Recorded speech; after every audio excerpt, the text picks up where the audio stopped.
Merci, merci de m'avoir invité. Merci d'être là. Alors, vous me demandez en fait de parler des luttes et du code du travail.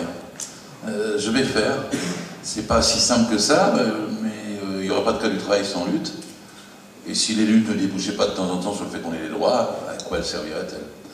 Je ne suis pas tout à fait d'accord avec le fait que le gouvernement vous ait fait un cadeau. Je crois que c'est parce qu'ils ont eu peur. Vous avez occupé l'Odéon, vous avez occupé une série, au mois d'avril, une série d'établissements qui visaient à faire des spectacles, ils ont dit on arrête. Et c'est plutôt la preuve que quand on occupe les entreprises, on gagne plus vite. Et c'est pas un cadeau du tout, il serait bien passé de le faire, mais comme dans la 13 ou 14 manifestations qu'il y a eu à l'automne, petit à petit, ils ne savaient pas jusqu'où ça allait monter, ils préféraient négocier avec des secteurs du mouvement qui se construisaient petit à petit, et comme tu l'as fort bien dit d'ailleurs, faire des concessions parfois en termes de salaire ou en termes de droit du travail local, sur une branche donnée ou sur des circonstances données, sans pas avoir un mouvement d'ensemble. Et ils ont en partie un peu réussi à ne pas avoir un mouvement d'ensemble. Ils ont quand même eu un des mouvements les plus forts, moi je le vois comme ça, depuis novembre-décembre 95.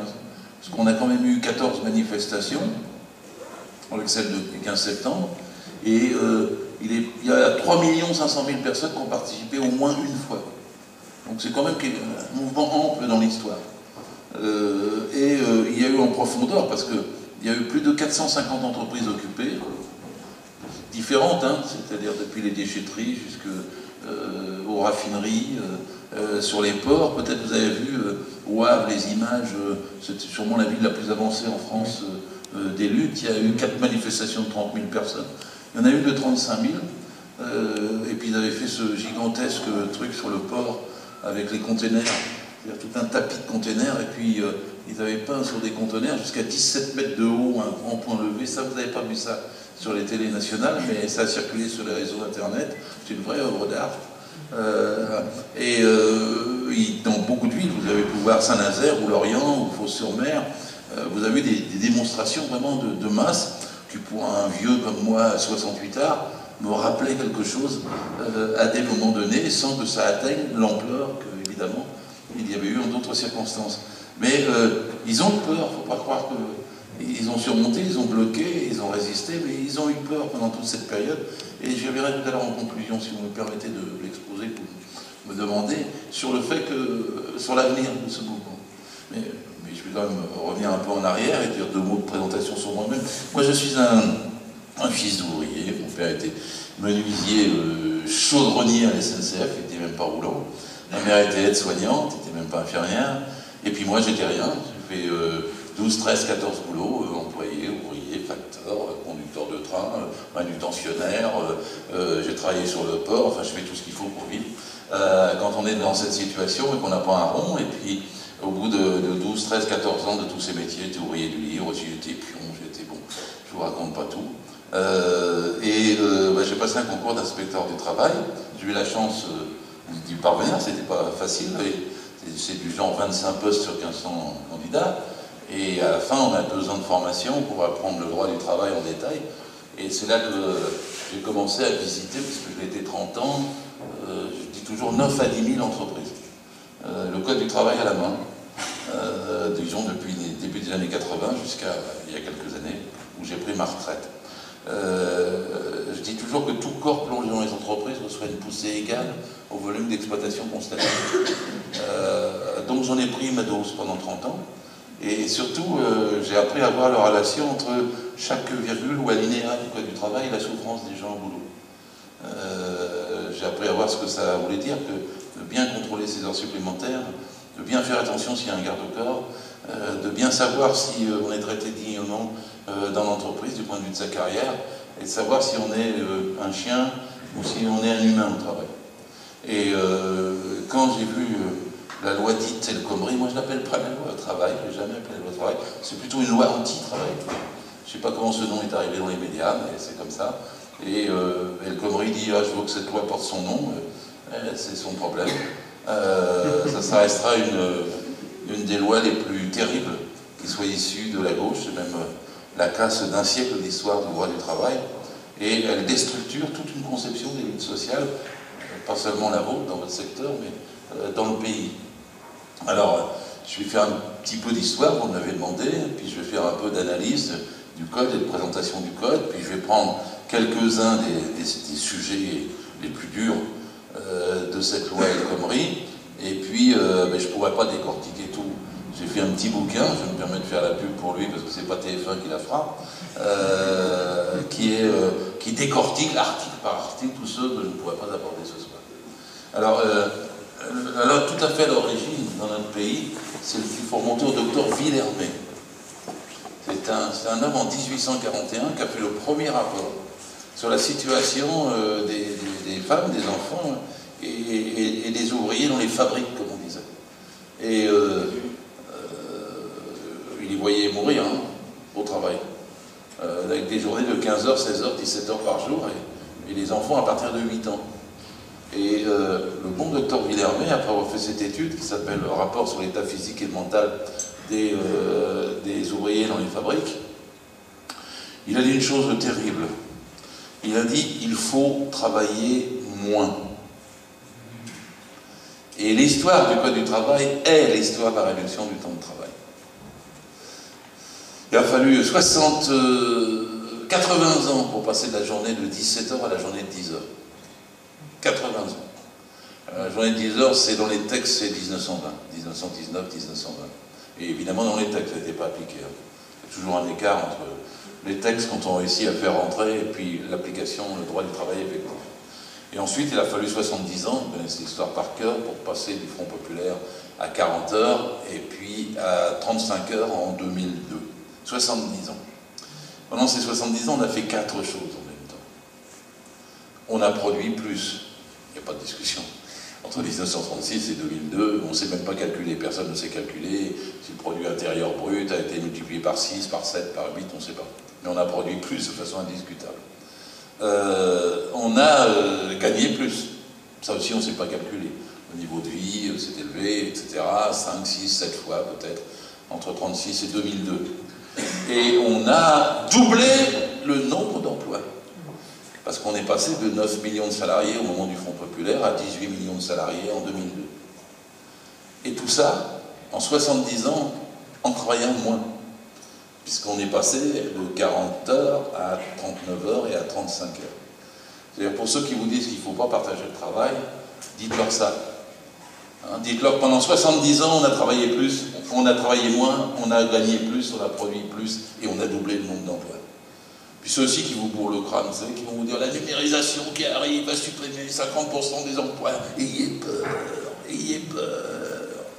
Dites-leur que non. Parce que pendant 70 ans, il y a eu l'automatisation. Ils avaient dit pareil. On peut dire qu'en 70 ans, on a eu des machines, des ordinateurs, etc. Et on a quand même doublé le nombre d'emplois. La solution, c'est de partager le travail qui existe. Évidemment, si vous avez une autre solution, que vous ne voulez pas partager le travail, que vous avez des gens qui font 6 millions, qui font 50 heures, et 6 millions qui travaillent 0 heure, alors là, vous êtes dans une société à la Mad Max. C'est-à-dire qu'au lieu de faire face à l'automatisation et à la numérisation, eh bien, vous avez tout détruit, les rapports sociaux, et vous avez, comme dit Jacques Attali, d'un côté l'élite qui est salariée, et de l'autre côté les auto-entrepreneurs, qui ont le droit de promener le chien des salariés. Et en plus, ils font la queue pour faire un jour c'est moi, un jour c'est toi, etc. Et on leur promet maintenant, même parfois de temps en temps, un revenu universel, en disant on va te payer pour être pauvre. Et tu ne seras jamais salarié. Alors pour éviter ça, il faut effectivement réduire les durées du travail et continuer ce que le bon docteur Villermé a 1841, et ce que pendant 170 ans, 180 ans nous avons fait, pour essayer de vivre dans des conditions les moins pires possibles du travail des humains qui produisent des richesses dans notre pays et dans les autres pays aussi. Je dis bien les autres pays aussi parce que le salariat, j'en reviens après, sur notre planète n'a jamais été aussi puissant, ni aussi nombreux. L'OIT, l'Organisation internationale du travail, vous dira que depuis 30 ans, il y a 1 milliard de salariés en plus sur la planète. C'est-à-dire que l'économie informelle recule partout. Et que c'est le salariat qui gagne partout. Alors tout simplement parce que la société capitaliste a besoin pour fonctionner de gens qui soient plus stables, plus formés, plus polyvalents, plus qualifiés, et qu'en vérité, au fur et à mesure qu'elle se développe, comme on dit, des forces productives, eh ben, elle a besoin non pas de gens qui font des petits boulots, vendent des crêpes, et se démerdent, etc., et promènent le chien, mais elle a besoin de gens qui sont compétents, qualifiés, capables de produire, et donc elle les paye mieux cela. Mais ça fait beaucoup, parce que c'est 1 milliard en 30 ans. Je dis ça pour décourager les doutes. Parfois on dit non, il n'y a plus de boulot, il n'y a plus de salariés, c'est fini, on est tous à promener le chien. Non, non. La tendance fondamentale qui l'emporte encore est au développement du salariat. Et en même temps, quand vous regardez ce que je viens de décrire sur la France, et peu ou prou sur la planète, vous avez évidemment en même temps des réductions de temps de travail, des congés payés, gagnés, dans quelques pays, des éléments de réduction du temps de travail. Là, c'est la Suède qui vient de passer à 30 heures. Et donc, vous avez de façon inégale et combinée d'un pays à l'autre, mais c'est la tendance. Alors, ceci dit, cette tendance est parfois contredite. Bien entendu, quand vous avez des Macron à la tête d'un pays comme le nôtre, les gars, ils croient que non, c'est l'économie informelle qui doit progresser. Et ils pensent tous les jours qu'ils vont faire reculer les salariats. Ils voient le monde à l'envers, ils essaient de freiner même ce que le capitalisme fait. Ils ne savent même pas qu'ils sont un contre-courant, imbécile, qui relève du 19e siècle du libéralisme. Non, ils ne savent pas ça. Ils croient que la dernière finasserie, c'est le développement des auto-entrepreneurs. Je veux dire ça pour la fin. Parce que je veux revenir sur le code et ce qu'on a eu jusqu'à présent. Un essence véritable du code, ce n'est pas totalement le docteur Villermé, c'est la catastrophe de Courrières. Ceux qui se souviennent, nous ont lu, on est dans le Pas-de-Calais, on est en 1906, il y a un coup de grisou en fond de la mine, et il y a 1099 morts d'un seul coup. Et évidemment, c'est un drame national, et le patron se comporte comme un salopard, enfin, il fait du gâtasse de l'époque, il dit il faut reprendre le travail tout de suite, parce que sinon le charbon polonais va arriver. Et puis, si vous ne reprenez pas le travail tout de suite, je mets la clé sous la porte, je ferme la mine, parce qu'il n'y a plus de sous. Et il force les gens à reprendre le boulot tout de suite, sans chercher s'il y a des survivants. Et il va y avoir des survivants. En fait, on dit que c'est 13 plus 1, au bout de 13 jours, qui par leurs propres moyens vont ressortir de la mine et vont apparaître dans un état que vous imaginez. Alors à l'époque, il n'y a pas BFM Télé, ni télé, mais ça fait un choc énorme, énorme. Et il y a une décision politique qui est prise immédiatement. Valls aurait pu y faire attention parce qu'elle est prise par Clémenceau. Et cette décision politique, c'est de créer le ministère du Travail. Le ministère du Travail a été créé pour résister au ministère de l'Économie.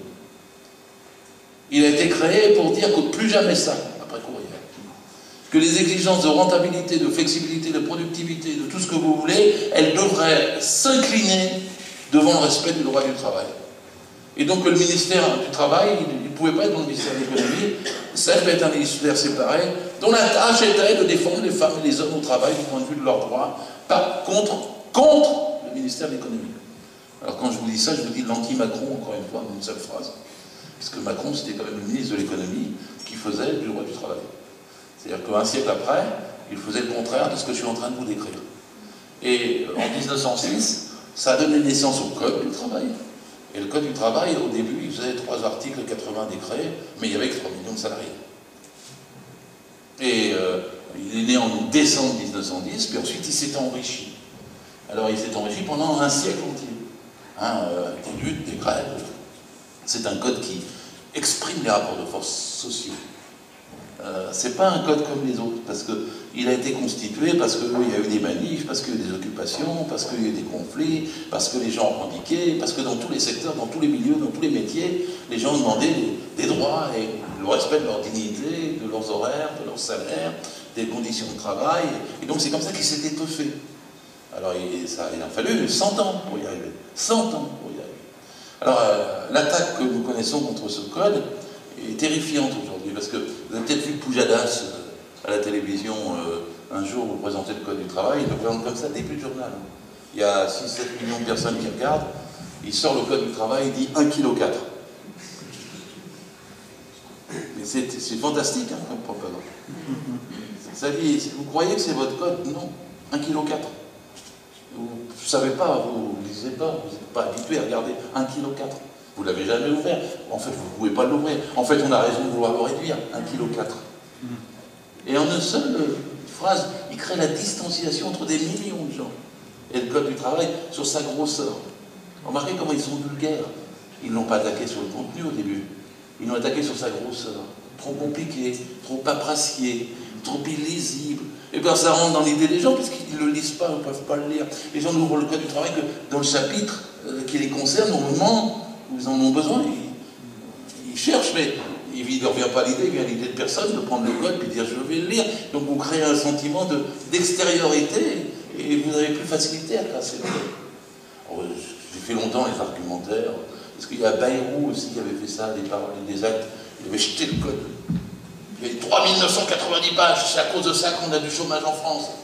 Puis après il avait montré le code du travail suisse. Il était tout petit. Regardez, c'est pour ça qu'il n'y a que 5% de chômeurs en Suisse. Imaginez quand même. Parce que c'est prendre les gens pour des imbéciles que d'essayer de sortir des choses comme ça. Mais ils le sortent sans scrupule. Hein, alors, 3990 pages. Écoutez, c'est facile. Dans les 3990 pages, il y a 675 pages de loi. 250 pages. Et vous avez 3300 pages de commentaires. Vous avez les arrêtés, les décrets, les jurisprudences, le commentaire de la jurisprudence, le glossaire, le sommaire, et évidemment, ça fait 3300 pages, beaucoup plus que les lois. En fait, le Code du travail est tout petit. Si j'osais vous dire, il est trop petit. Il faudrait qu'il soit plus gros. Et puis là, si je vous le dis carrément, le Code du travail allemand, il fait 1,7 kg. Allez, moi je vous le vends, 1,7 kg. Et alors, après, il dit le Code suisse. Mais le Code suisse, il n'y a pas de Code du travail en Suisse. Il mentait ou il ne savait pas. Ce qu'il montrait, c'était un traité sur la paix au travail entre les cantons signé après-guerre. Et en Suisse, dans les cantons, après, c'est du droit civil, c'est pas du droit du travail, c'est pas un code spécifique. Et donc, en vérité, le droit civil peut atteindre dans chaque canton suisse beaucoup plus que les 3990 pages. Ils s'en foutent de ça.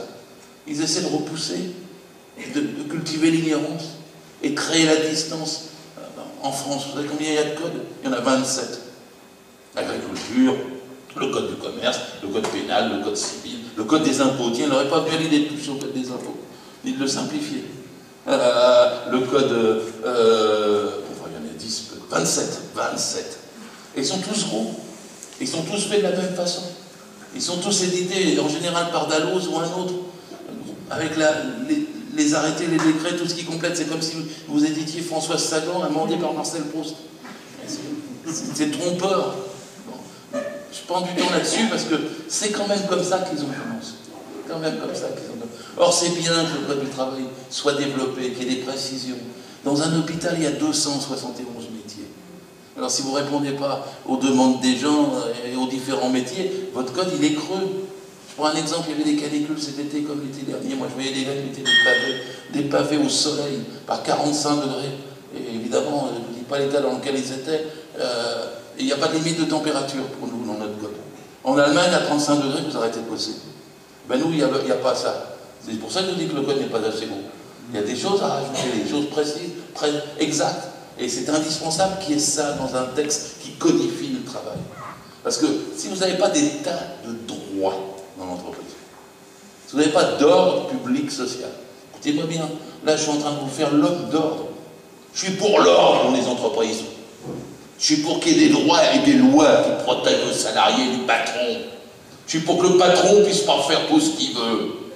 Je suis pour qu'il ne puisse pas vous dire « Restez ce soir, tu viendras plus tard demain matin ». Parce que c'est votre vie qui est modifiée par ça. Et s'il veut vous faire ça pour des heures sup, alors il faut qu'il paye. Parce que s'il veut vous garder le soir, c'est parce qu'il fait des sous en plus. Et s'il fait des sous en plus, vous devez avoir votre part des sous en plus. Qu'est-ce que c'est finalement pour le travail? C'est comment on vit dans l'entreprise. Alors, ne me faites pas de coups de vache, hein. Vive l'entreprise. C'est comme si vous criez vive les poissons. Il y a des requins, il y a des sardines. Les entreprises sont toutes différentes. Ceci dit, il y a un point commun à toutes les entreprises. C'est les personnes humaines qui y travaillent. Soit vous subordonnez le droit de l'entreprise à la personne et aux personnes humaines, soit vous faites l'inverse. Vous subordonnez les personnes humaines aux exigences de l'entreprise. Et là, on revient avant-courrière. Et alors, il y a des gens qui disent des phrases, vous les connaissez, un patron vous donne du travail. Non, un patron vous donne jamais rien. Il ne vous donne pas du travail. Il vous achète votre force de travail. Vous la lui vendez. Vous essayez de la vendre la plus chère possible. Il achète, vous l'achetez la moins chère possible. C'est pour ça qu'il faut des lois, parce que sinon vous aurez des ça au couteau. Hein, ou c'est Mad Max, ou c'est le code. C'est ça.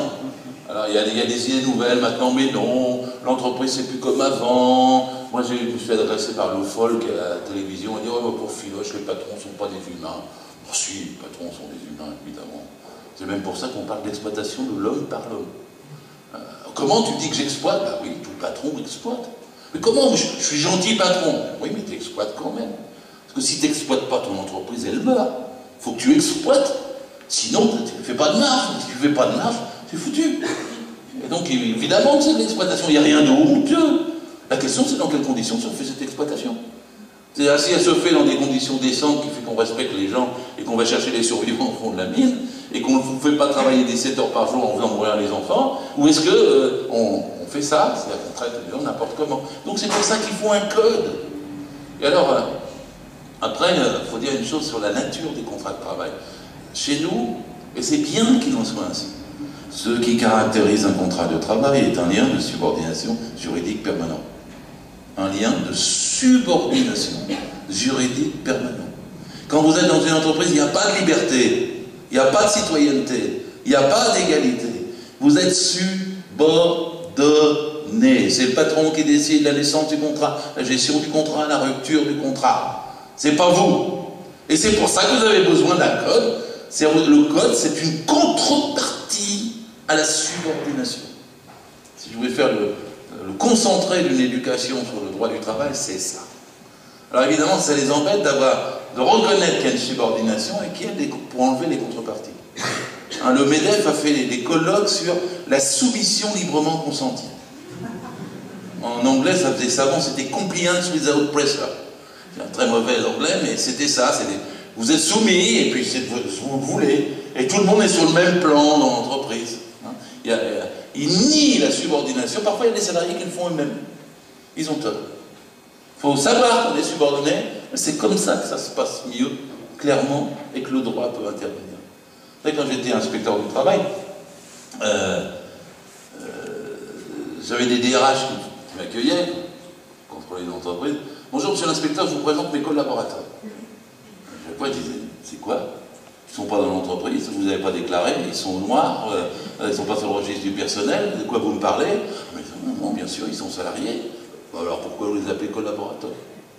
On ne peut pas être à la fois subordonné et collaborateur.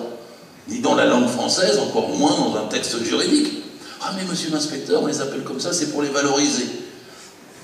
Oui, enfin je ne sais pas si on avait mis le mot collaborateur en 1945-46 dans le Code du travail, ça aurait été valorisant.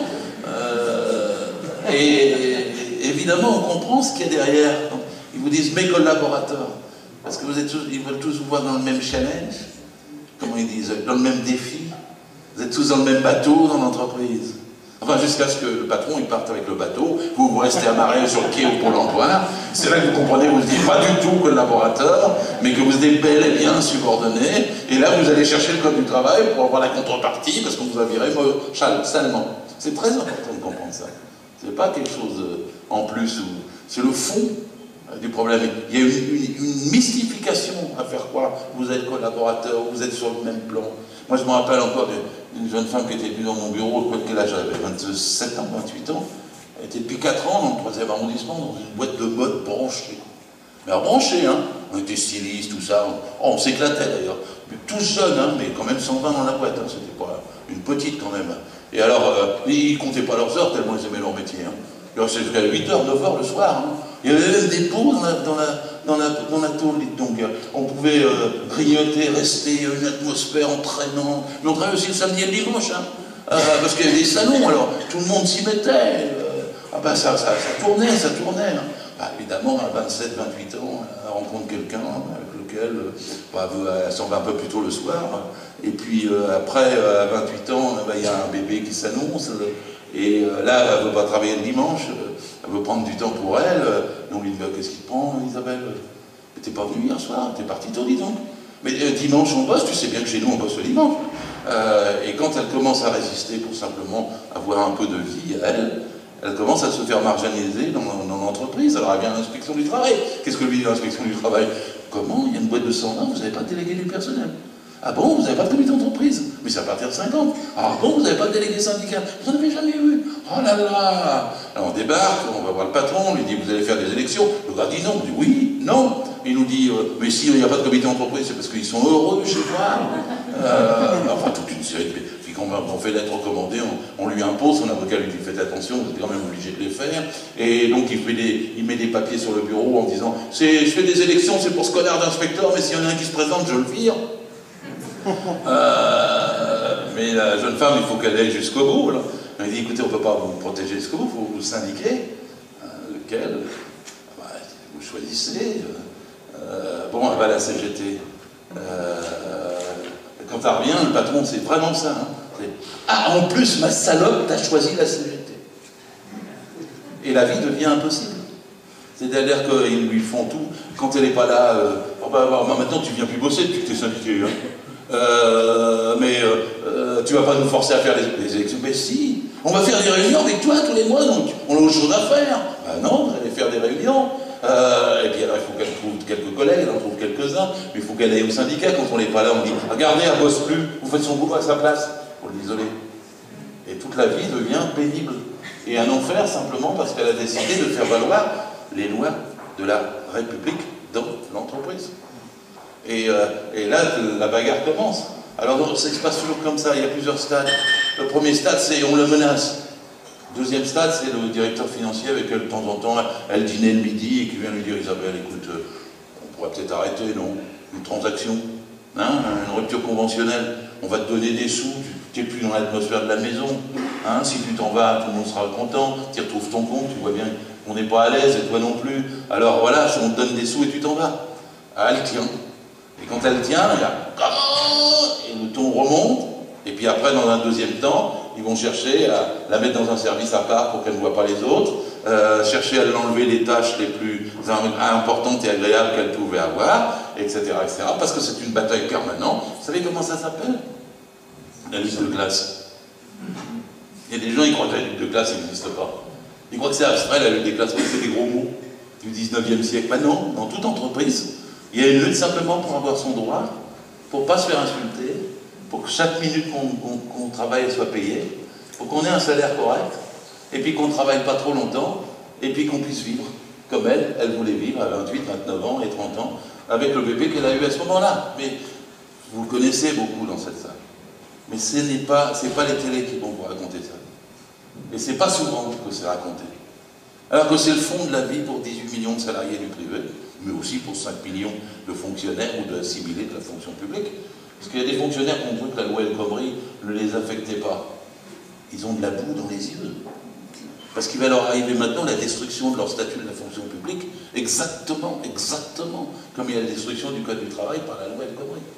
Et le but, c'est de faire que une jeune femme comme celle dont je viens de parler, que j'ai pris pour exemple, ne puisse pas aller à l'inspection du travail, ne puisse pas se faire arrêter par la médecine du travail, ne puisse plus aller au prud'homme pour faire valoir ses droits s'il y a conflit, et ne puisse plus faire respecter son horaire, puisqu'on va arriver à des incertitudes et des flous sur la définition de ses horaires, il n'y aura plus de durée légale, et tout deviendra négociable. Et donc à partir du moment où vous voyez les conséquences de la destruction de la subordination et du droit qui est en contrepartie, pour mêler tout ça dans un micmac pas possible, c'est le retour à une forme d'économie informelle. C'est un retour à Mad Max, une anticipation. C'est la rupture avec une version civilisée. Civilisée. Parce que, quand je disais tout à l'heure qu'il fallait réduire la durée du travail, je reviendrai aussi tout un mot en conclusion tout à l'heure, la réduction du temps de travail, c'est la civilisation. Et vous dites, mais non, on ne peut pas, le travail n'est pas un gâteau qui se partage. Pas un gâteau, le travail. C'est une comète en expansion infinie. Il y en a pour tout le monde. Ne vous laissez pas abuser par ceux qui disent, il n'y a plus de travail. Il y a du travail pour tout le monde si vous le partagez, si vous le payez. Ce qu'ils veulent, c'est qu'il ne soit pas partagé, et ce qu'ils veulent, c'est pas le payer. Donc, ils préfèrent pressionner les uns à les autres et les opposer à ceux qui n'en ont pas. C'est beaucoup plus confortable. Donc en vérité, il faut bien voir le partage. Alors, les gens qui disent, mais moi je fais ceci, je suis cadre dans ma boîte, personne ne peut le partager avec moi. Mais les cimetières sont remplis de cadres qui ne voulaient pas partager leur travail. C'est une question d'organisation du travail. Si vous dites vous faites 30 heures, c'est 30 heures, ben vous allez avoir un troisième cadre plutôt que d'en avoir 2 à 60 heures, et puis c'est tout. Donc cette notion de partage est fondamentale. Alors moi je défends qu'on fasse 32 heures, mais je suis un modéré. En Suède ils sont à 30 heures, et je vais vous dire quelque chose, s'il y a la numérisation, s'il y a des développements des technologies comme à la vitesse que nous connaissons, il ne faut pas avoir peur. Dites que vous travaillerez 28 heures, bientôt 24 heures. Il y a des gens qui croient que c'est rigolo sur Internet. Non, 24 heures et 20 heures. C'est ça le développement de la civilisation. C'est pas le fait que vous avez 6 millions qui travaillent 50 heures, 60 heures, 70 heures, et 7 millions qui ne travaillent plus. Ça, c'est pas la civilisation. Et vous pouvez lire le Gendre de Marx, que j'aime bien, et c'est celui qui avait écrit Le droit à la paresse. Alors ça fait sourire tout le monde, parce que le titre, c'était Le droit à la paresse. C'est ce qu'on vous dit. Le gars disait à la fin, si toute l'humanité travailler 3 heures, mais tout le monde travaillait 3 heures, ça suffirait pour faire face à tous les besoins de cette humanité. À tous les besoins de cette... Et le soir, on irait au théâtre, dit-il. Et c'est ça la civilisation. C'est pas la brutalité d'une élite salariée opposée aux auto-entrepreneurs et aux voitures tourisme avec chauffeur. Parce que ce qu'essaye de faire la Welcome, ce qu'ils essaient de faire les Macron et compagnie, ce qui même se fait plus aux États-Unis, ni en Californie, ni ailleurs, c'est les VTC. Les VTC, le gars, j'étais monté dans sa voiture, il avait 25 ans. Ah, maintenant, il paraît qu'on a des dizaines de milliers, ils viennent de banlieue, ils permettent de s'en sortir, et ils sont tous comme lui. Le gars, je lui dis, vous avez travaillé combien aujourd'hui? Il me dit 20 heures. Je dis, bon, ça va? Ah, je suis en pleine forme, j'ai 25 berges, il faut que je m'en sorte. J'en baffe, je fasse du fric, il faut que je fasse du fric. Je dis, mais alors, dans la semaine, vous faites combien? Il me dit 110, 120 heures. Il me dit, ma mère m'a cousu 2 couvertures pour que je puisse dormir dans ma voiture. Je lui dis, ça va, la vie? Il me dit, oui, j'ai un petit peu d'ulcère, mais ça ira, ça ira. Mais puis votre vie personnelle, ma copine m'a quitté. Je lui dis, bon, mais après, vous gagnez combien? Vous payez des cotisations quand même, cotisations sociales. Le gars, il me dit, bah non, je peux pas, là. Mais pourquoi?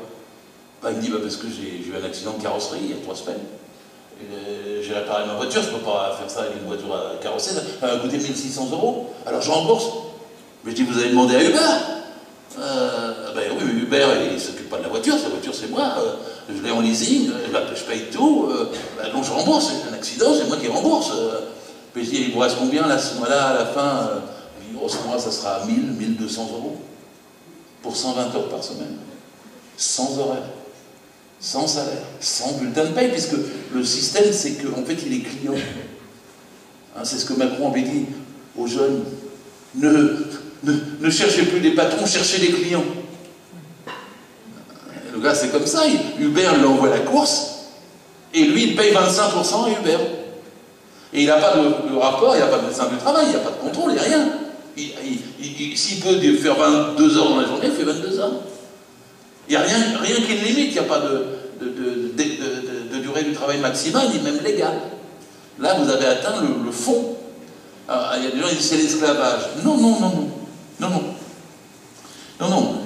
L'esclavage, il faut voir un film qui s'appelle Quémada, vous connaissez. C'est avec Marlon Brando. C'est un vieux film, mais il est très beau. Il date de 1969, il est fait par Gilles Pontecorvo. C'est le gars qui a fait la bataille d'Alger, qui était longtemps interdite en France sur la guerre d'Algérie. Et ce film Quémada, Q-E-I-M-A-D-A, c'est en fait la révolte des esclaves à Haïti. Alors les esclaves se soulèvent, et puis les propriétaires terriens les flinguent, les esclaves se soulèvent, les propriétaires terriens les flinguent, mais les esclaves ont gagné, c'est un film. Et alors il y a une assemblée d'urgence de tous les propriétaires terriens, et c'est l'anglais qui est là, c'est Marlon Brando. Et il leur dit, mais enfin, arrêtez avec l'esclavage, libérez-les. Je fais l'accent de Belmondo dans le parrain, mais libérez-les. Et ça vous coûte cher, les esclaves. Vous êtes obligé de les avoir tout petits, vous êtes obligé de les garder jusqu'à ce qu'ils meurent, vous les logez, vous êtes obligé quand vous les soignez. Réfléchissez, faites-en plutôt des salariés. Vous ne les paierez que quand vous aurez besoin d'eux. Et après, ils se démerdent. avec le toit, la maladie, tout ça. C'est plus votre problème. Réfléchissez, c'est moins cher que les esclaves, les salariés. Et évidemment, il gagne dans le monde. Il libère les esclaves et ils en font ce qu'on appelait des tâcherons, des loueurs de bras, des journaliers. Et c'est ça le début du salariat. On se vendait à la tâche, à la journée, à la mission. Alors, vous savez, la première réduction du temps de travail, en fait, ça remonte bien loin, c'était Philippe Auguste. Il avait interdit que les paysans travaillent avant le lever du soleil et après le coucher du soleil. C'est la première limitation de la durée du travail. Mais dans le début du salariat, c'est Villermé, 12h, 13h, 14, 17h. Et évidemment, il n'y a pas de cotisation sociale au début. Il faut 170 ans. Et la sécurité sociale, le programme du Conseil national de la résistance, les jours heureux, pour avoir des cotisations sociales. Et ces salopards là, tous les matins, ils nous disent c'est des charges sociales. Dans cette salle, vous savez que ce n'est pas des charges sociales. Les charges sociales n'existent pas. Il n'y a pas de charge sociale. Si vous entendez des gens utiliser ce mot, corrigez-le tout de suite. Vous ferez une œuvre d'utilité publique. Dans le Code du travail, il n'y a pas le mot charge sociale. Dans le Code de la sécurité sociale, il n'y a pas le mot charge sociale. Ce sont des cotisations sociales, c'est-à-dire du salaire brut. Une part du salaire qui est mise dans un pot commun et qui est mutualisée entre tous ceux qui la versent et qui leur revient sous forme de aide au logement, aide à la famille nombreuse, maladie, accident du travail, chômage et retraite. Ce n'est pas des charges, c'est un bonheur. C'est ce qu'il y a de plus beau. Cette idée de mutualiser une part du salaire entre tous. Et c'est 170 ans pour gagner ça. 170 ans. Et aujourd'hui, ils disent, débarrassez-vous de ça. Tous VTC. La mode, vous êtes beaucoup plus indépendant si vous êtes vous-même votre auto-entrepreneur. Hein, les jeunes? C'est bien. Vous allez pouvoir avoir l'horaire que vous voulez. Et puis vous paierez vous-même vos cotisations, ça ne sera pas forcé. Elles ne seront pas mutualisées. Mettez de côté pour votre retraite. Et là, ils vous disent même aux jeunes, regardez, là, il y a des papiers, des prospectus dans votre boîte à lettres. Mettez maintenant, pensez-y à votre retraite, puisque vous savez que vous n'en aurez plus sans ça, et qu'on vous a fait passer dans la tête que vous n'en aurez plus. Ne faites surtout pas ça. Hein. Si vous leur donnez des sous, vous les perdrez. Ils vous les rendront jamais. Vous mettez ça dans les fonds de pension, ça sera comme les salariés américains qui ont tout perdu quand le fonds de pension a fait faillite. C'est que la retraite par répartition, c'est bien plus solide. Bien plus solide. Parce que la retraite par répartition, ça va de celui qui travaille à celui qui est en retraite en direct. Ça n'est pas une épargne. Il faut le dire aux gens. Ce n'est pas une épargne. Si vous épargnez, c'est de l'argent qui peut fondre. Mais si vous comptez sur ceux qui travaillent pour vous donner votre retraite en temps réel, en temps direct, alors c'est beaucoup plus sûr. Par exemple, moi qui suis en retraite, vous travaillez, je vous aime. Comprenez? C'est du solide. Vous existez. Tandis que le fonds de pension, il n'existe pas. Il est dans le Delaware. Il est en train de vous prendre les sous que vous aviez mis à 30 ans et à 40 ans, et d'un seul coup, il vous dit, mince, c'est foutu, on l'a tout coulé. Et donc, c'est moins sûr que la retraite par répartition. Et la retraite par répartition, elle a cet avantage, c'est que si vous avez un problème pour payer la retraite en 2050, vous pouvez le régler en 2049.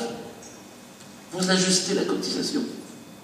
0,1, 0,1,5, et vous faites ce qu'il faut pour payer la retraite à 60 ans en 2050.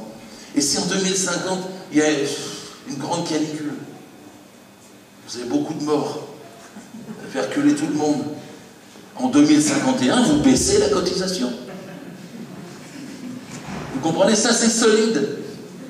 Vous faites varier la cotisation pour garder la prestation. Et donc les jeunes, ils peuvent avoir confiance dans la retraite si elle est par répartition, et aucune confiance si elle est par capitalisation.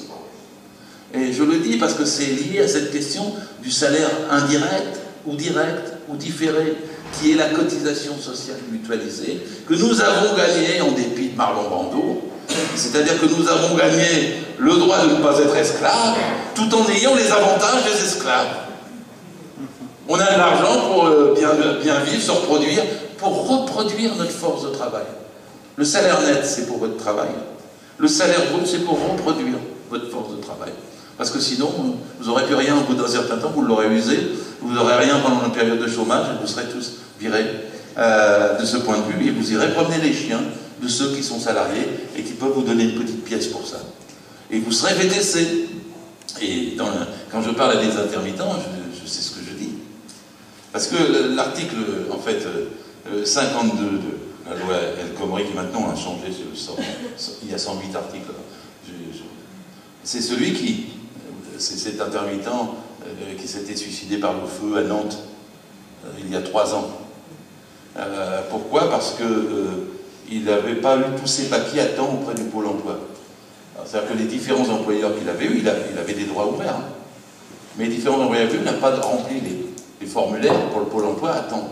Et le Pôle emploi a dit qu'il avait du trop perçu, qu'il avait de l'indu.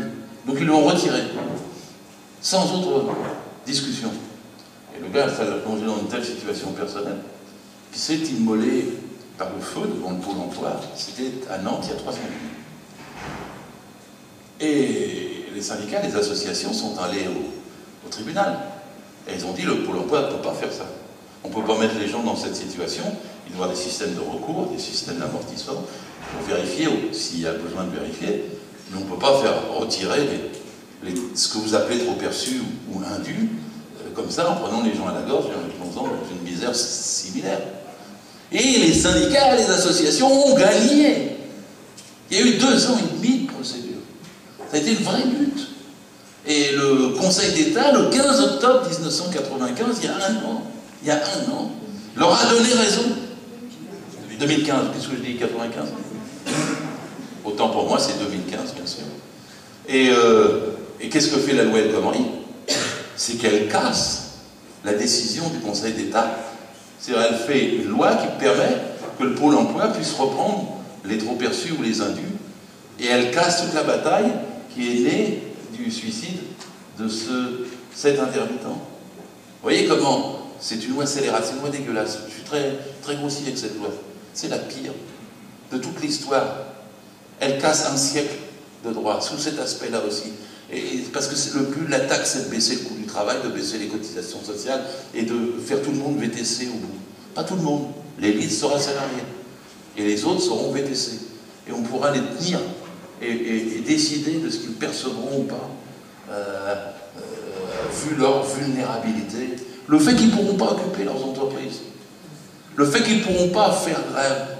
Le fait qu'ils ne pourront pas se syndiquer. Les VTC ne le peuvent pas. Et les VTC, un autre article de la loi El Khomri, il dit la chose suivante, c'était le 27, il est renuméroté aussi. C'est qu'avant l'été, l'URSSAF, les URSSAF, comme on dit, qui sont là pour collecter les cotisations sociales. Parce qu'il y a des gens qui disent l'URSSAF, c'est pour vous, c'est bien les URSSAF. Aimez les URSSAF. Vous comprenez? C'est celles qui prennent cette part du salaire mutualisé. Et elles étaient parties à l'assaut d'Uber, en disant, en fait, vos chauffeurs, ce sont des salariés. Vous trichez, payez les cotisations sociales. Et l'URSSAF avait commencé. Mais la loi El Khomri, depuis le 8 août, elle a été promulguée. Elle dit que l'article L7411.1 du Code du travail ne s'applique pas aux VTC. Et elle dit donc qu'ils ne sont pas salariés. Donc l'URSSAF est obligée d'abandonner la recherche de cotisation sociale et ne peut plus poursuivre Uber, puisque c'est devenu la loi, ils ne paient pas de cotisation sociale, ils ne sont pas salariés. Ce qui fait que vous avez gagné avec le décret qui est sorti sur les intermittents. Mais si vos employeurs s'aperçoivent, et ils vont le faire assez vite, de ce petit détail, c'est qu'il suffit de ne plus vous prendre comme intermittent, mais qu'il faut vous prendre comme auto-exploité, comme auto-entrepreneur, et bien ils vont vous réduire à VTC pour vous reprendre sous l'étiquette VTC, pour l'instant, qu'est-ce que tu crois? Ils vont le faire. Ils vont le faire. Parce que maintenant, cette loi-là est une brèche contre ce que vous avez gagné. Et c'est vrai que vous avez regagné ce qu'il y a depuis 13 ans, mais qu'ils vont trouver la fente de cette façon-là. Et qui diront, moi j'étais à Manosque l'autre jour dans un meeting comme celui-ci, il y a une jeune journaliste qui vient me voir, elle me dit, je fais mon papier, monsieur Filoche, mais mon patron, mon journal local, Il m'a dit de m'inscrire comme auto-entrepreneuse si je voulais lui vendre mes papiers. Et ça va arriver de façon systématique avec ça. Si vous n'avez pas le droit de requalifier un contrat en contrat de salarié, avant, l'inspecteur du travail arrivait et disait, écoutez, sous le pont Marie, je viens de trouver 3 tailleurs de pierre, on m'a dit qu'ils étaient entrepreneurs. C'est pas vrai. Ils sont évidemment salariés sur un poste permanent. Mais ça, c'était avant la loi El Khomri. Parce qu'on me dit maintenant, ce sont des artistes, les tailleurs de pierre. Bien sûr, c'est des artistes.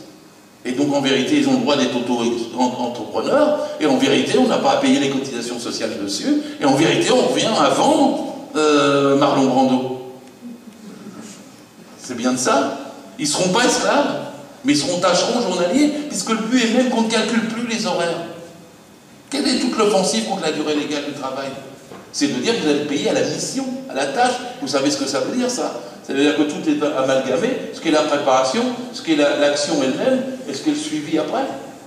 C'est la même façon pour des profs, hein. Parce qu'un prof, normalement, c'est 1 heure de préparation pédagogique, 1 heure de cours, et 1 heure de suivi pédagogique, c'est 3 heures pour 1 heure. Et vous dites, non, le prof, il ne faut rien, il travaille que 18 heures. Et puis vous revenez comme ça sur toutes les questions.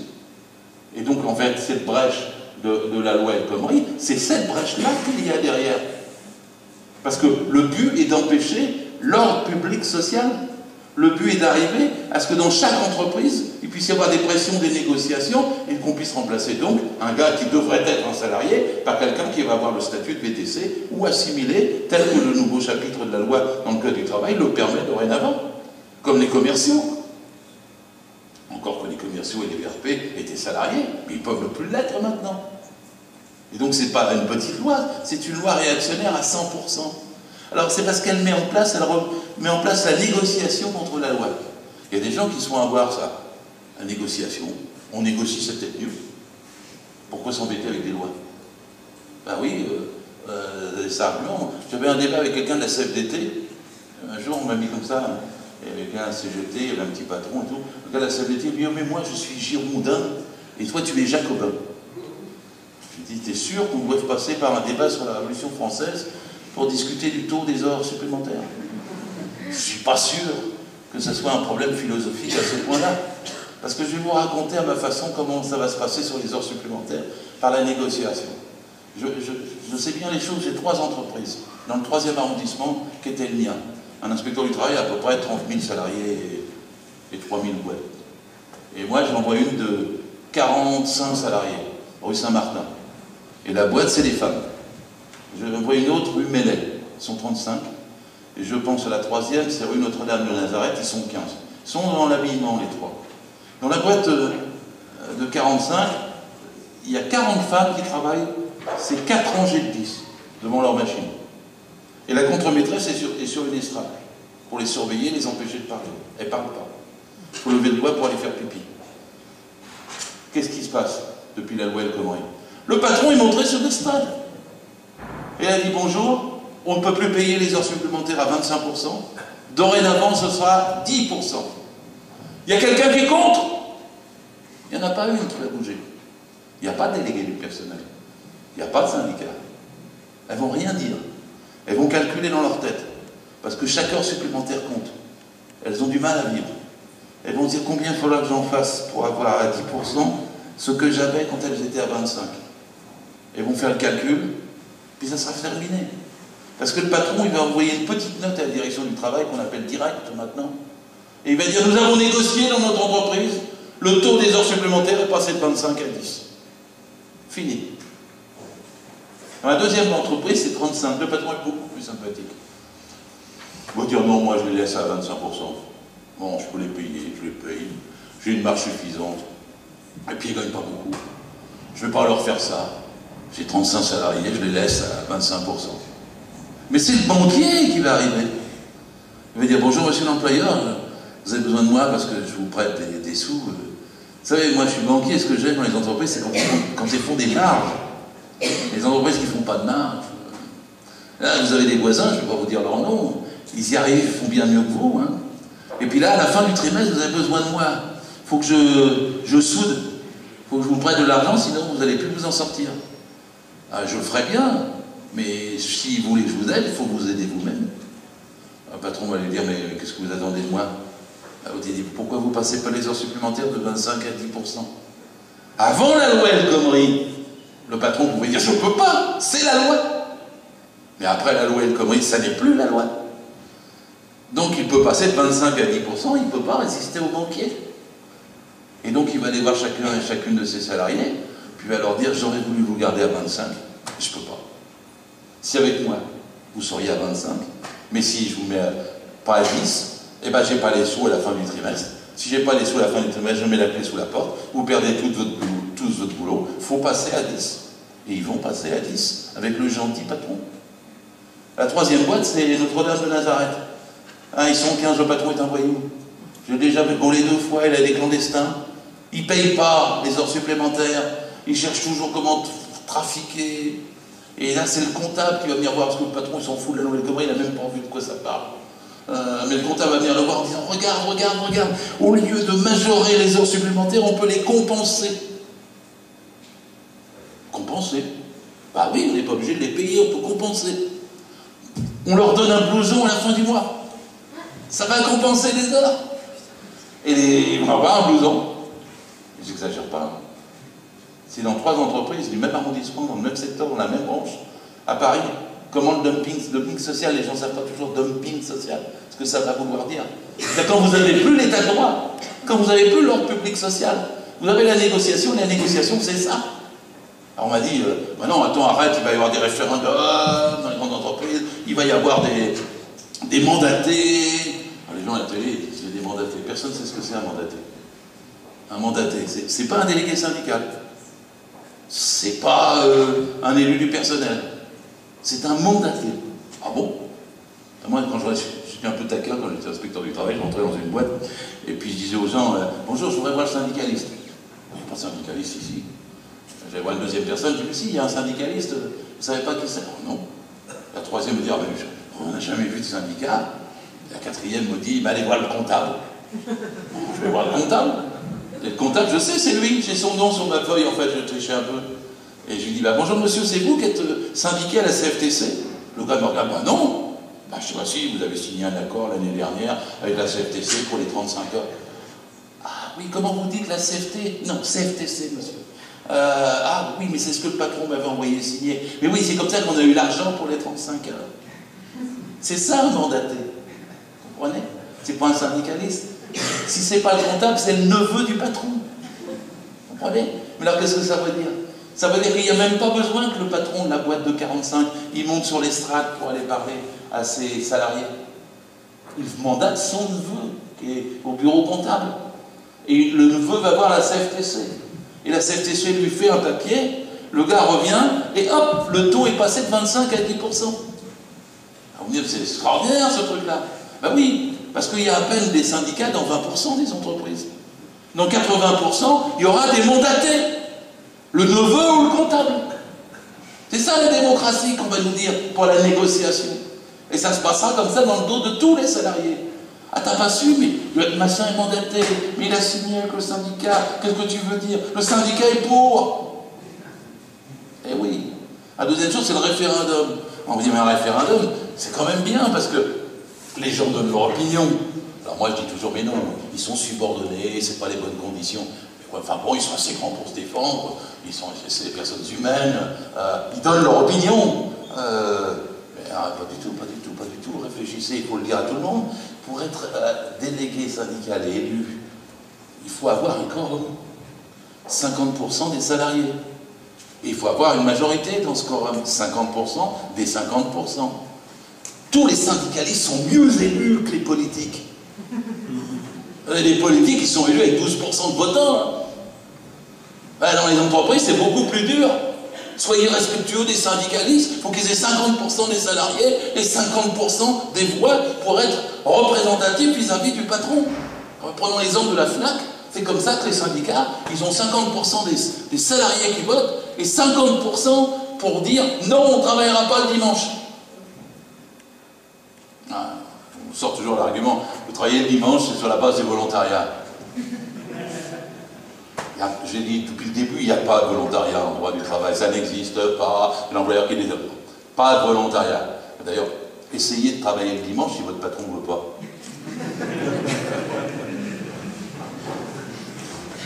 Essayez de ne pas travailler le dimanche si votre patron veut. C'est quand même clair, la subordination. Alors, dans la FNAC, les syndicalistes qui ont 50% des salariés, qui ont 50% refusent de travailler le dimanche, alors Valls permet qu'il y ait un référendum, écoutez-moi bien, où le syndicat qui est minoritaire, qui a 30%, peut demander à l'employeur d'organiser un référendum pour savoir si les salariés veulent ou pas travailler le dimanche. Attention, c'est l'employeur qui pose la question. Hein. Quand vous posez la question dans un référendum, vous avez déjà un peu la réponse. Hein. Du genre, si tu ne travailles pas le dimanche, je ferme le mardi, ça fait réfléchir tout le monde, ça dépend de la question. Et que fait l'employeur? Il pose la question, mais il n'est pas tenu à avoir un quorum. Il peut faire voter le samedi, vous pouvez avoir 20% des gens qui votent, et c'est quand même vrai, il a gagné de majorité à 50% contre ceux qui ont 50% de 50%. C'est comme ça qu'il faut expliquer. Je sais que c'est un peu long, mais pour expliquer ce que c'est la démocratie en entreprise, et pourquoi il faut suivre les syndicats et se méfier quand on vous dit on va faire voter un référendum. Chez Smart, ce qu'ils ont fait un référendum pour faire travailler les gens 39 heures, payer 37 au lieu de 35. Alors, oui, bien sûr, et le vote a donné 62% pour eux. Non, 56% pour eux. 62% c'est les ouvriers, ils ont refusé. Et alors, ils ont dit, les syndicats ont refusé. Et alors, chez Smart, c'est à Ambach, en Moselle, eh ben, ils ont quand même utilisé un autre aspect de la loi El Khomri. Ils ont convoqué chaque salarié dans le bureau, et ils ont fait un avenant à leur contrat de travail pour qu'ils travaillent 39 heures, payés 37. Et avec ce type de pression, 90% des salariés ont signé l'avenant pour ne pas perdre leur job. Mais ça, c'est la loi El Khomri. Vous pouvez maintenant vous pouvez dépasser l'ordre public social avec des contrats individualisés où vous fixez la durée du travail entre l'employeur et la personne prise individuellement. Forfait jour. Et ça peut se placer contre l'ordre public social, c'est-à-dire contre la durée légale et contre la durée maximale du travail. Et ça peut porter la durée maximale très loin. Parce que la durée maximale du travail, il y a deux durées, bien sûr. Les 35 heures, vous connaissez, mais la 48 heures, c'est moins connu. C'est une durée dans 15 pays d'Europe, durée maximale. Un employeur qui fait travailler quelqu'un plus de 48 heures par semaine commet un délit, c'est un délinquant. Ça m'est arrivé plein de fois. Je contrôlais une banque, pour rentrer dans une banque le soir à 21 h, j'avais mon système, je photocopiais ma carte de service, dessus il y avait écrit « Quiconque fait obstacle à l'inspecteur du travail risque de 2 mois à 2 ans de prison et de 20 000 à 200 000 euros d'amende ». Évidemment, la porte s'ouvrait. Mais quand j'étais rentré, je voyais des cadres qui travaillaient pour la 11e heure de la journée. Moi, je disais rien au cadre, encore. Il y avait une discussion parfois. Il y a des cadres qui vous disent « Mais moi, c'est mon choix. J'aime mon travail, alors je veux travailler 11 heures, 12 heures, je travaille 11 heures, 12 heures. » Et moi, je dis « Non, vous n'avez pas le droit, c'est interdit. » « Mais comment on va casser la liberté du travail? C'est comme ça qu'on coule la France. Je veux travailler 12 heures, je travaille 12 heures. » Comme au temps du docteur Villermé, quoi. Volontairement, ils disent ça. Bon, je ne discutais pas trop longtemps avec ceux-là. Les syndicalistes, c'était autre chose. Ils disaient, c'est pas trop tôt, monsieur l'inspecteur, que vous veniez, parce que ça fait 3 semaines qu'on vous attendait. Et on a besoin justement de limiter, parce que sinon, nous faut tous travailler 14 heures par jour, et on en a marre. Alors, une fois que j'avais bien enregistré, j'allais voir le patron, puis je dis, monsieur, vos salariés, là, ils travaillent 12 heures par jour. Ah bon? Mais je ne savais pas. Alors, il y a des variantes, hein. Ah bon, mais non, il y a un chef de service, c'est lui qui donne les autorisations, ils ne peuvent pas travailler si le chef de service n'a pas permis. Bon, il y a encore une autre variante, c'est, il travaille 12 heures, il s'organise mal. Mais moi, à chaque fois, j'en avais rien à faire. Je disais, monsieur, vous êtes l'employeur, ils sont vos subordonnés, par conséquent, c'est à vous que je vais mettre le procès verbal pour vous envoyer devant le juge, en espérant que celui-ci vous mette des sanctions qui seront multipliées par le nombre de salariés concernés et par le nombre d'infractions que j'ai constatées. Et j'espère qu'il va vous faire payer ça très cher, de façon à ce que vous respectiez la durée maximale du travail, qui ne peut pas être plus de 10 heures par jour et pas plus de 48 heures par semaine. Ça, c'est l'ordre public social. Je viens de vous le montrer de façon vivante. Le salarié subordonné, même celui qui ne connaît pas bien ses droits, ou même celui qui veut se faire avoir, et puis l'ordre public social, l'inspecteur du travail, et le patron qui doit respecter le droit. Et bien maintenant, tout ceci saute, bien sûr. Je veux dire que ce n'est pas seulement que sur les heures sup, hein. Vous avez ça sur les chaussures de sécurité dans un chantier.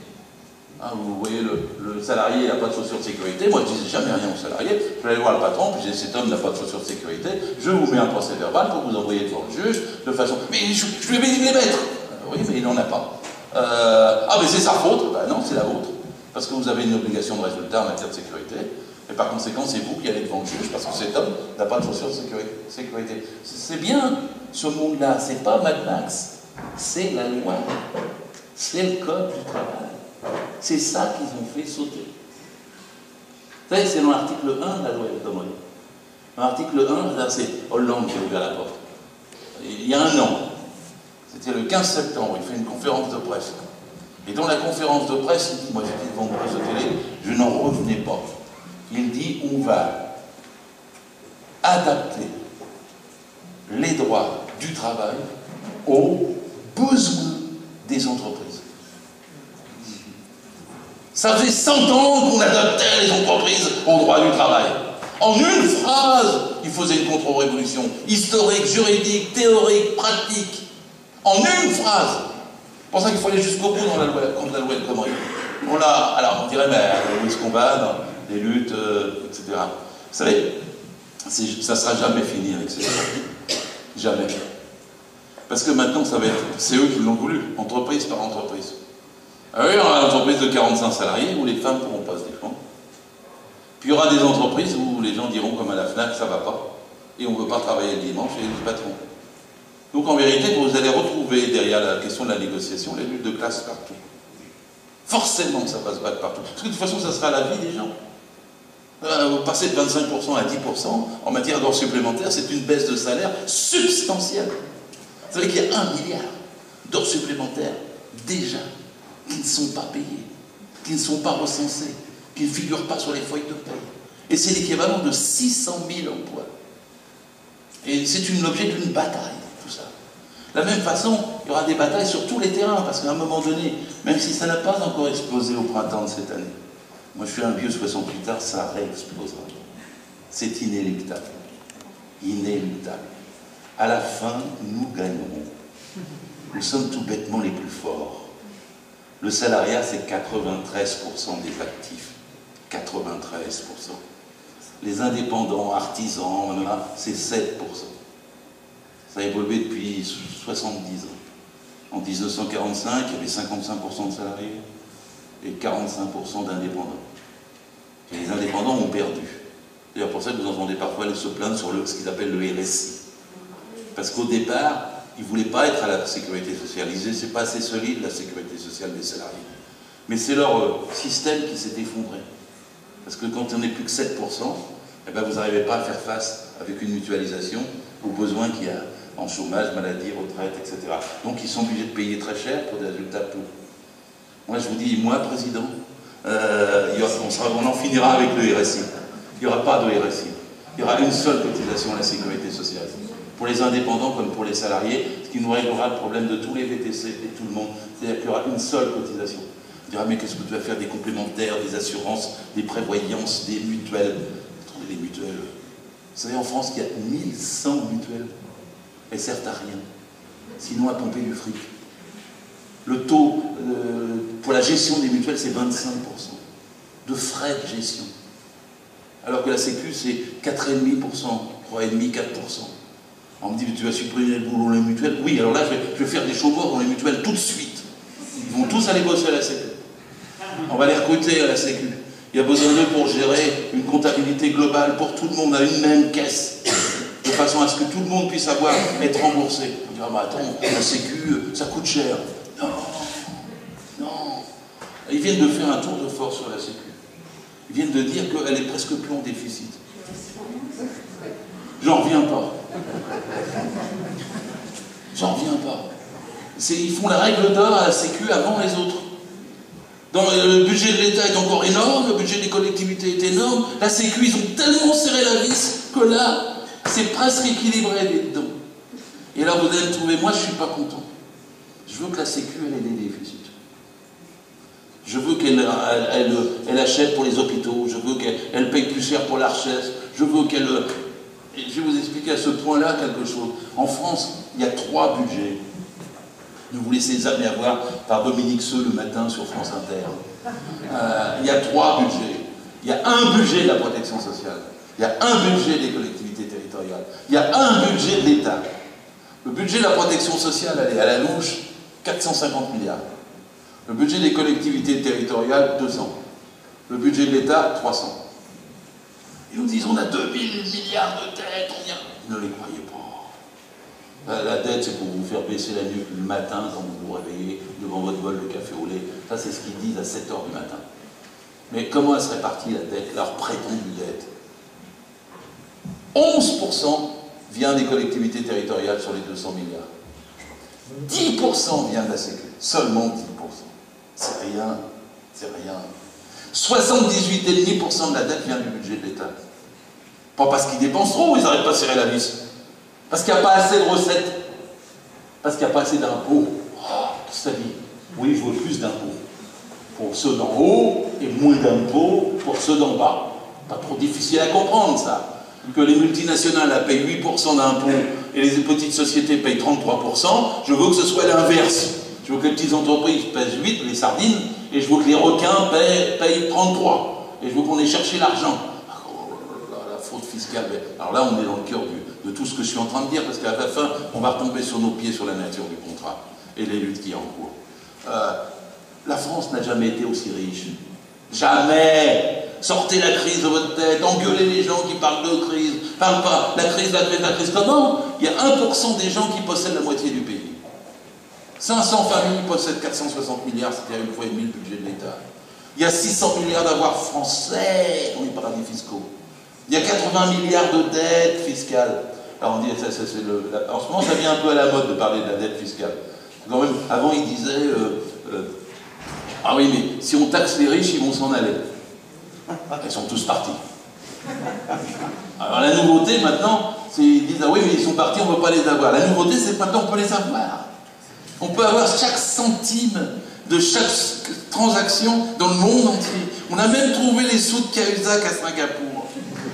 Donc en vérité, c'est pas trop dur. Panama Papers. Le gars, il ment, il dirige une des 4 grandes banques françaises qui ont 8 000 milliards d'actifs à L4, 4 fois la dette présumée. Et le gars, Oudéa, il va dire au Sénat, mais j'ai arrêté, j'ai plus de filiales nulle part, on a tout fermé, les paradis fiscaux.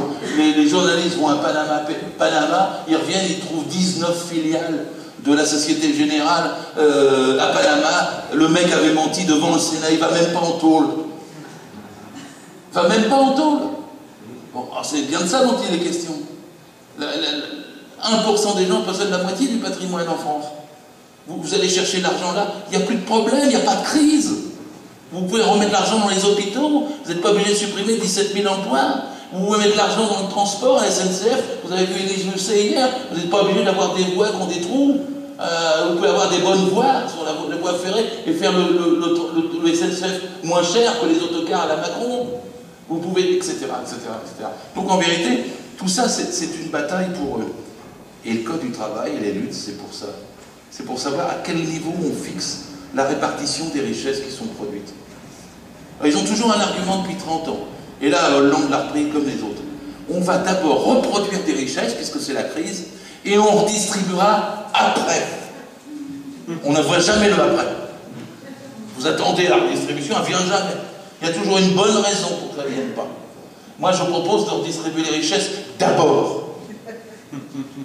Et ensuite, de réorganiser l'économie en fonction des changements que ça aura apporté dans la vie de chacun. Et reproduire et distribuer les richesses d'abord, c'est aller à 32 heures. C'est avoir un code du travail qui fonctionne. C'est pas déréguler, c'est réguler. C'est contrôler les licenciements, c'est pas y renoncer. C'est faire qu'il y ait une inspection du travail qui ait du pouvoir. C'est faire qu'on revive avec une médecine du travail qui soit une visite chaque année, qui soit une médecine de prévention.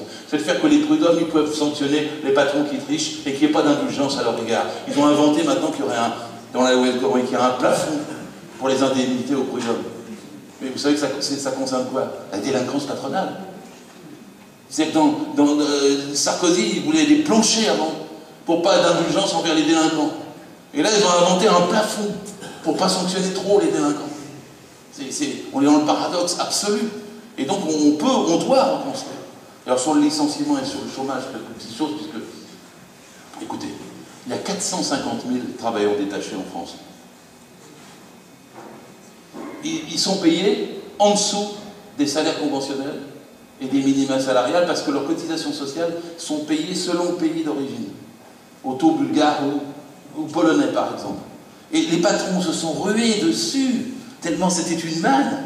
Ils en ont fait venir 450 000. On a 6 600 000 chômeurs, ils font venir 450 000 pour les payer moins cher et augmenter encore leur marge. J'ai parlé tout à l'heure des 600 000 heures supplémentaires, puis les licenciements, ben, tout le monde a en tête Belfort. Mais pourquoi on va perdre l'attraction à Belfort? C'est un pays qui ne va plus faire de train, alors que pratiquement notre image internationale, c'était d'avoir une avance sur les trains, les TGV, etc. depuis des décennies. L'attraction, elle a été créée à Belfort en 1872.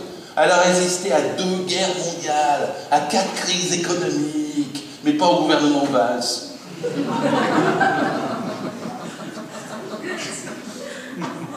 On devrait quand même pouvoir régler ce problème. C'est pas trop difficile. Et pour ça, il faut de la volonté. Je vous donne la solution. Au lieu de faciliter les licenciements, parce que alors là, ils ont inventé des trucs quand même déments. Il faut faciliter les licenciements pour faciliter les embauches.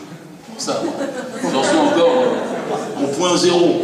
À quoi ça sert de faciliter les licenciements? À faciliter les licenciements. Donc le chômage, c'est pas autre chose.